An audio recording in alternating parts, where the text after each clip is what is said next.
Welcome back to the Tranquility Meditation Podcast, where we sort of delve into practical wisdom for navigating the complexities of modern life. Mhm.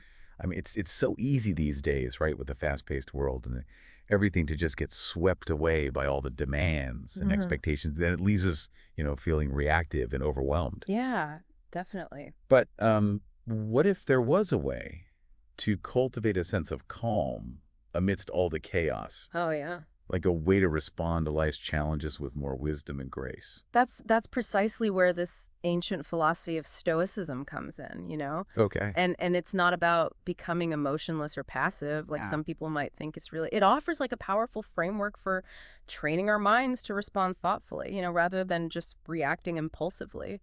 You've piqued my curiosity. I've, Yeah. I've heard the term stoicism before, but I'll admit I'm a bit fuzzy on like the specifics. Yeah. Could you break it down for us? What does it mean to actually live like a stoic in today's world? Well, imagine like you're in a situation that typically triggers a strong emotional reaction. Yeah. Maybe you're stuck in traffic or facing a work deadline, or you're dealing with like a difficult person. Right. A Stoic wouldn't deny those feelings, Okay. but they would acknowledge them without letting them dictate their actions. Okay. So it's not about suppressing our emotions, but rather like choosing how we respond to them. Yeah. Got it. But how do we actually do that? Right. It's easy to say, stay calm, but in the heat of the moment, Hmm. our emotions can feel so powerful. Absolutely. It takes practice and it takes a shift in perspective. Okay. One of the core principles of Stoicism is understanding the difference between what we can and cannot control. We can't control the traffic jam Right. or the difficult coworker, Yeah. but we can control our own thoughts, our emotions, and our actions in response to those situations. That's a really crucial distinction. Yeah. So instead of getting all worked up about things we can't change, Right. Stoicism encourages us to focus on what we can influence our own inner world. Exactly. It reminds me a bit of the mindfulness practices we've explored on this podcast before. Yeah. Would you say there's a connection there? There's a deep connection. Okay.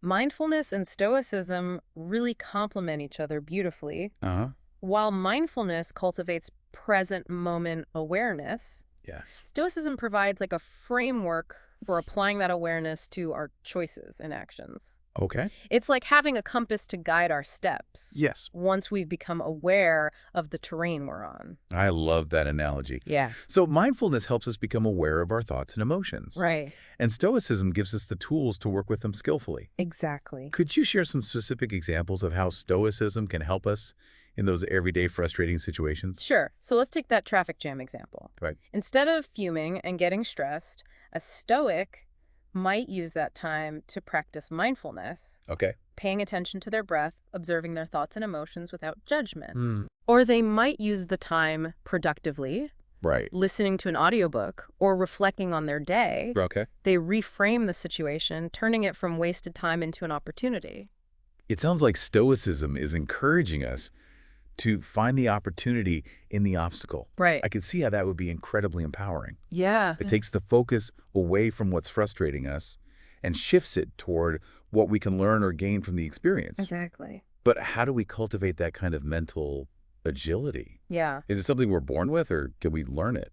It's definitely something we can develop through practice. Okay. The Stoics were big on self-awareness and reflection. Mm-hmm. One of their key practices was journaling. Yeah. Taking time each day to examine their thoughts, actions, and reactions. So journaling is a tool for self-discovery and growth. Exactly. I love that idea. Yeah. It's like having an inner dialogue with ourselves, unpacking our experiences and uncovering the lessons hidden within them. Mm-hmm. But let's be honest, real life isn't always conducive to deep reflection. What about those moments when we're caught off guard? Yeah. Those sudden triggers that send us spiraling? The Stoics had a brilliant strategy for that, too. Okay. They called it premeditatio malorum, which translates to the premeditation of evils. Okay, that sounds a bit intense. Yeah. Are they suggesting we dwell on all the bad things that could happen?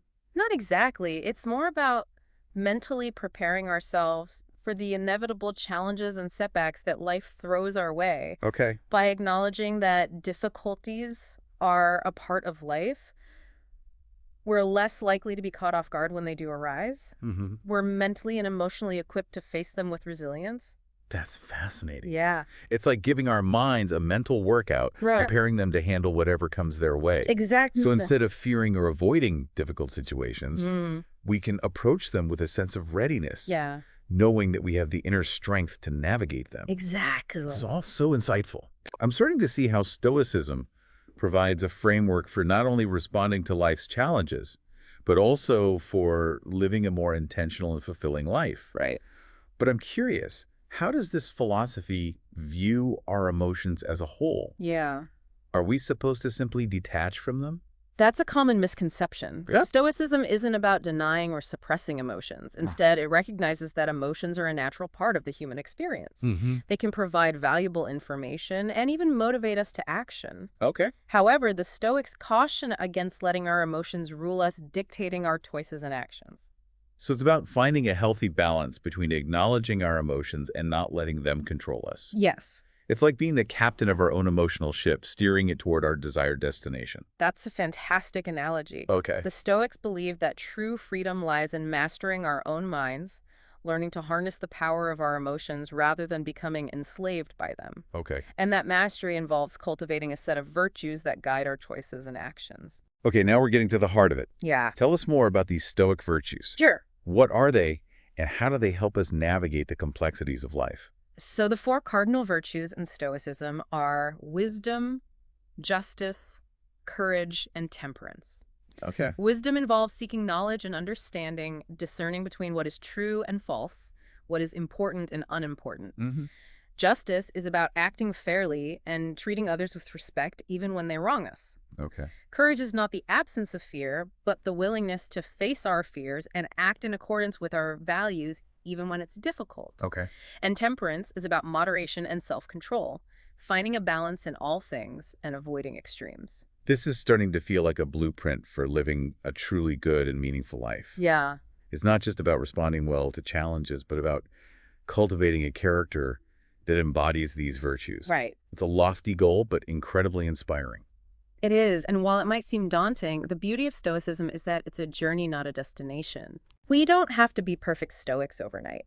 Okay. The key is to start where we are, embrace the process of learning and growth, and strive to live in alignment with these virtues each day. This has been such an enlightening conversation. It's been great. I'm already starting to see how Stoicism can offer a practical and powerful framework for navigating the challenges of modern life. Yeah.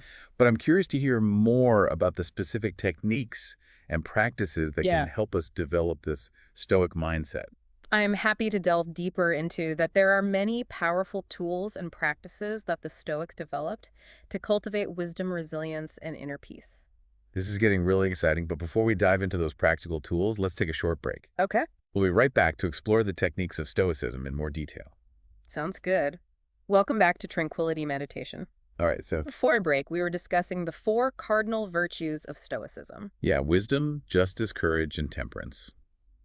Right now, let's explore some practical techniques that can help us embody these virtues in our daily lives. Yes. I'm eager to learn how we can translate these kind of philosophical concepts into actionable steps. Yeah. Where do we begin? One of the most powerful Stoic practices is called negative visualization. Okay. It might sound a bit counterintuitive, Yeah. but it involves intentionally imagining the loss of things we value. Wait, intentionally thinking about losing the things we cherish. Right. That doesn't sound very uplifting. Why would anyone do that? It might seem strange at first, but the purpose isn't to dwell on negativity or create anxiety. Okay. Instead, it's a way to cultivate gratitude and appreciation for what we have right now. Okay. By contemplating the potential loss of our loved ones, our health, our possessions, Right. we realize how precious they truly are. That's a profound shift in perspective. Yeah. It's like shaking ourselves out of complacency and reminding ourselves to cherish each moment and each blessing in our lives. Exactly. It helps us to live more fully in the present and savor the good things while we have them. Mm-hmm. It also prepares us for the inevitable challenges and losses that life throws our way. So it's not about being pessimistic or dwelling on the negative, Right. but rather it's about embracing the impermanence of life and using that awareness to deepen our appreciation for what we have now. You got it. It's about cultivating a mindset of gratitude and resilience, knowing that nothing lasts forever, but that doesn't diminish the beauty and value of what we experience along the way. This is making me rethink my whole approach to life. Yeah. Instead of taking things for granted, Right. I can actively cultivate appreciation for the simple joys and the people in my life. Absolutely. What other techniques do the Stoics use to cultivate this kind of inner strength and resilience? Another powerful tool is the dichotomy of control, Okay. which we touched upon earlier. Right. We can't control external events, but we can control our own reactions and responses. Precisely. And by focusing our energy and attention on what we can control, our own thoughts, actions, and choices, we reclaim a sense of agency and empowerment. Yeah. We move from feeling like victims of circumstance to becoming active participants in shaping our lives. That's so empowering. It is. It's like we're taking back the reins and steering our own course, even when the seas get rough. Exactly. And this practice can be applied to any situation, whether it's dealing with a frustrating colleague, navigating a difficult conversation, or facing a major life challenge. Right. By asking ourselves, what is within my control in this situation? Right. We shift our focus from what's frustrating us to what we can actually do about it. I could already see how this would reduce stress and anxiety. Oh, yeah. Instead of spinning our wheels, worrying about things we can't change. Right. We can channel our energy into taking constructive action. It's a Yeah. much more proactive and empowering approach. Absolutely. And it's not about denying the reality of difficult situations Okay. or pretending that everything is always within our control. It's about recognizing that even within challenging circumstances, we always have a choice in how we respond. That's a powerful reminder. It is. Even when we feel powerless, there's always something we can choose. We can choose our attitude, our perspective, our actions. Right. It's like finding that little sliver of freedom within any situation. You've captured the essence of it. It's about cultivating a mindset of resilience, recognizing that while we may not be able to control the waves, we can learn to surf them. This is all starting to click for me. Good. But I'm curious about the practical application. Can you give us some concrete examples of how we can use the dichotomy of control in everyday life? Of course, imagine you're facing a deadline at work that feels overwhelming. Okay. Instead of getting stressed and feeling like a victim of circumstance, you could apply the dichotomy of control by asking yourself. Okay, so let's break it down. Okay. First, I'd ask myself what aspects of this situation are within my control. Exactly.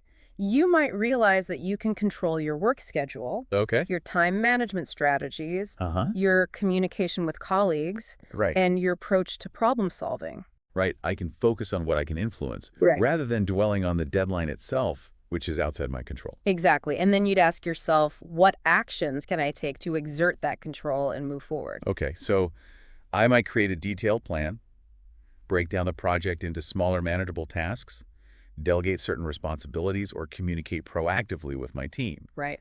I'm taking ownership of the situation and focusing on what I can do to navigate it effectively. Precisely by shifting your focus to what you can control and taking action accordingly, you reclaim a sense of agency and empowerment. You're no longer at the mercy of the deadline. You're actively shaping your response to it. This is incredibly helpful. Good. I can see how this simple shift in perspective can make a world of difference in how we approach challenges. Right. Instead of feeling overwhelmed and helpless, Mm-hmm. we can identify those areas where we can make a difference and take action with intention. That's the power of the dichotomy of control. It's a tool we can use in any situation to regain a sense of balance, clarity, and purpose. It empowers us to navigate the ups and downs of life with greater resilience and inner peace. This is all so inspiring. I'm starting to feel a real sense of hope and possibility. Good. It's like we're uncovering these hidden strengths and resources within ourselves that we didn't even know we had. That's the beauty of exploring these Stoic principles. They remind us of our own innate capacity for wisdom, resilience, and inner strength. This has been such an enlightening conversation. I'm already starting to see how these Stoic techniques can be applied to so many areas of my life. Right. But I'm curious, how does Stoicism view the pursuit of happiness? Yeah. Is it something we should actively strive for, or is there a different approach? That's a great question, and it leads us to another key Stoic concept, Okay. the difference between happiness and virtue. Oh, this sounds intriguing. I'm all ears. Unlike some philosophies that place happiness as the ultimate goal, Stoicism suggests that true fulfillment lies in the pursuit of virtue. So it's not about seeking pleasure or avoiding pain, but rather about living in accordance with our values and Yeah. striving to become the best versions of ourselves. Exactly. The Stoics believed that happiness is a byproduct of living a virtuous life, Okay. a life guided by wisdom, justice, courage, and temperance. Mhm. They argued that by focusing on what is good and right, by Right. acting with integrity and purpose, we naturally cultivate a sense of inner peace and fulfillment that transcends fleeting moments of pleasure or happiness. That's a really profound shift in perspective. Yeah. Instead of chasing after happiness, Right. we can focus on cultivating those qualities that lead to a truly meaningful and fulfilling life. Exactly. It's like we're laying a foundation for lasting joy and contentment. Precisely. And while the pursuit of virtue might not always be easy, it offers a path to a life of deep meaning and purpose. A life that is not solely dependent on external circumstances or fleeting emotions. This is all making so much sense. It's like we're peeling back the layers of societal conditioning that tell us happiness is all about external achievements or possessions. Right. Instead, Stoicism invites us to turn inward and cultivate those qualities that truly matter: wisdom, justice, courage, and temperance. You've captured the essence of it. It's about recognizing that true fulfillment comes from within, from aligning our actions with our values, and striving to live a life of purpose and meaning. This is incredibly inspiring, but I'm curious, how does Stoicism view our relationships with others? Does it encourage detachment, or is there a place for connection and compassion? That's a great question, and it leads us to another key aspect of Stoic philosophy, the interconnectedness of all things. Okay, so it's not about isolating ourselves from the world, but rather about recognizing our place within the larger web of life. Exactly. The Stoics believed that we are all part of a universal network, Hmm. connected not only to each other, but to the cosmos as a whole. Wow. And this recognition leads to a deep sense of empathy and compassion for others, Mm. even those who might seem different from us. So even though Stoicism emphasizes self-control and inner strength, it doesn't neglect the importance of our relationships with others. Not at all. In fact, the Stoics believe that our relationships are essential for our own growth and well-being. Okay. They encourage us to treat others with kindness, fairness, and respect, Right. recognizing that their struggles and triumphs are interconnected with our own. That's a beautiful perspective. It shifts our focus from individual striving to a more interconnected view of life, Yeah. where we recognize that our actions and choices have ripple effects that extend far beyond ourselves. Precisely. And it invites us to approach our relationships with a sense of shared humanity, recognizing that we are all on this journey together, navigating the challenges and joys of life. Yes. It's about cultivating a spirit of cooperation and mutual support, recognizing that our individual well-being is intertwined with the well-being of others. This is all so enriching. I feel like I'm gaining a whole new understanding of what it means to live a truly good and meaningful life. I'm glad to hear that. But before we continue, let's take a short break. We'll be right back to explore more of these profound Stoic insights. Welcome back to the Tranquility Meditation Podcast. Mm-hmm. Before the break, we were talking about the Stoic perspective on relationships and the interconnectedness of all things. It's really fascinating how this ancient philosophy offers like such a holistic approach to life. Yeah. Encompassing not only our own personal growth, but also our interactions with others in the world around us. It's true. Stoicism isn't just about individual resilience. It's about recognizing our place within the larger web of life and acting in ways that contribute to the well-being of the whole. Mm-hmm. It encourages us to see beyond our own immediate needs and desires Right. and to consider the impact of our actions on others. That reminds me of something we discussed earlier, the concept of virtue as the foundation for a truly fulfilling life. It seems like living virtuously naturally extends to how we treat others Yes. and how we engage with the world around us. Yes, absolutely. The Stoics believe that virtue is not just an individual pursuit. It's a social responsibility. They emphasize the importance of acting with justice, fairness, and kindness towards all beings, recognizing that our actions have ripple effects that extend far beyond ourselves. So it's not about isolating ourselves and focusing solely on our own self-improvement. Right. It's about using our inner strength and wisdom to contribute to a more just and compassionate world. It's like Stoicism provides a framework for becoming not only better individuals, but also better citizens of the world. You've hit the nail on the head. Yeah. It's about recognizing that we are all interconnected and that our actions have the power to create positive change both in our own lives and in the lives of others. This is incredibly inspiring. But I have to admit, putting these principles into practice in the real world can feel daunting at times. Sure. Life can be so messy and unpredictable, and it's easy to get caught up in the whirlwind of daily demands and forget about these higher ideals.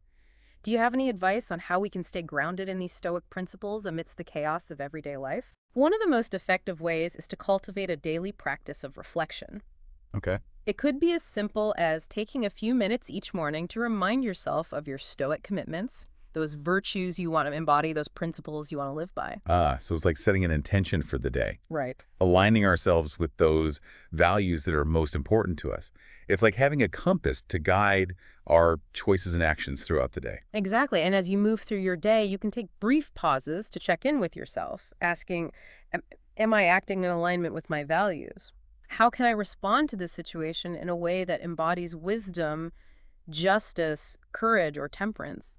And it sounds like Stoicism encourages us to become more mindful of our choices and actions throughout the day, to live with greater intention and awareness. Yeah. Instead of reacting automatically, we can pause, reflect, and choose a response that aligns with our deepest values. Precisely. And another powerful practice is to find sources of inspiration that resonate with you. It could be reading the works of Stoic philosophers like Marcus Aurelius, Epictetus, or Seneca, or exploring modern interpretations of Stoicism through books, podcasts, or online communities. Connecting with those wise voices from the past and present can provide guidance and support on our journey. Yes, It's like having a community of mentors to remind us of these timeless principles and to encourage us to keep practicing. exactly. And remember, the beauty of Stoicism is that it's a practice, not a perfect destination. There will be times when we falter, when we react impulsively instead of responding thoughtfully. The key is to approach those moments with self-compassion and to view them as opportunities for learning and growth. So it's not about beating ourselves up when we make mistakes, Right. but rather it's about acknowledging them, learning from them, and recommitting to our practice. Precisely. It's about embracing the journey with all its ups and downs, knowing that each experience, whether positive or negative, offers an opportunity for growth and wisdom. This has been such an incredibly insightful and inspiring conversation. I feel like I've gained a whole new toolkit for navigating the complexities of life with more grace, resilience, and purpose. I'm so glad to hear that. Remember, the journey of Stoic practice is ongoing. It's a continuous process of self-discovery, learning, and growth. But with each step we take, we move closer to embodying those virtues that lead to a truly meaningful and fulfilling life. Thank you so much for joining us on this episode of the Tranquility Meditation Podcast. You're welcome. We hope you found it insightful and inspiring. Yes. Be sure to like and subscribe to our channel and check out our other podcasts. Yeah. And don't forget there are some links below in these topics. Yes. Until next time, may you live each moment with intention, wisdom, and peace.